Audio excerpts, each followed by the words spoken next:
ዳዊት ዘአምላከ ዳዊት አጽንዖ እምዘይሰድዱኒ ምድረ በተራድኦን ነኒ እግዚኦ እግዚኦ እምዘይሰድዱኒ ምድረ በተራድኦን ነኒ እግዚኦ እግዚኦ ይኪረኒ ዘመዴሁ መስቀለ ቀራንዮስ ማትያስ ይኪረኒ ዘመዴሁ መስቀለ ቀራንዮስ ማትያስ እስመ ይቤሎ ጸሮ እግዚኡ ዘብዙኃነ ባረከ በእንቱሰ ትምህርተ መስቀል ትመውት ዐረከ ወሰራዊተ ንዮን ከአገር ፈቄ ወሰራዊተ ንዮን ከአገር ፈቄ ይቀርቡከ ለከ ወምእመናን ጉሩድከ ለእመ ያንቅቡ ሕገ አስተማዛህከ ይቤ አንተ ተስፋከ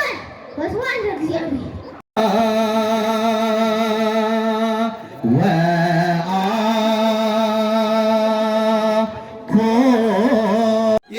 ይሄውፅዋ መላእክት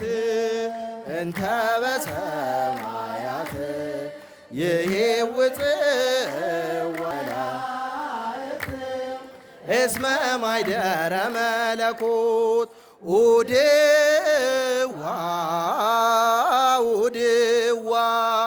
ኡድዋ ወርእዩ ስነ ስርዓቲሃ ለምስካየ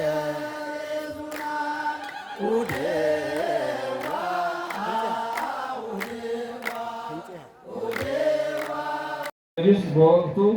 የአገልጋይ እጥረት እንዳለ ገልጸው የመድኃኔዓለም ታቦትና ነዋያተ ቅድሳቱን በማሟላት ከ4 አገልጋይ መነኮሳት ጋር መልእክተኛው አባ ሐናን መሪ በማድረግ ወደ እንግሊዝ ሸኝተዋል። ግርማዊ ጃንሆይን ከኢየሩሳሌም የመጣላቸውን የመድኃኔዓለም ታቦት የእንግሊዝ መንግስት በሰጣቸው ባት በሚባል የአምልኮ ስፍራ ሚያዝያ 27 ቀን 1929 ዓመተ ምህረት ከኢየሩሳሌም በመጡት መነኮሳት እና ከአባ ሐና አማካይነት ከመላው ቤተሰቦቻቸው ጋር ስለ ሀገራቸውና ስለ ኢትዮጵያውያን ሱባኤ ይዘው መድኃኔዓለምን መማፀን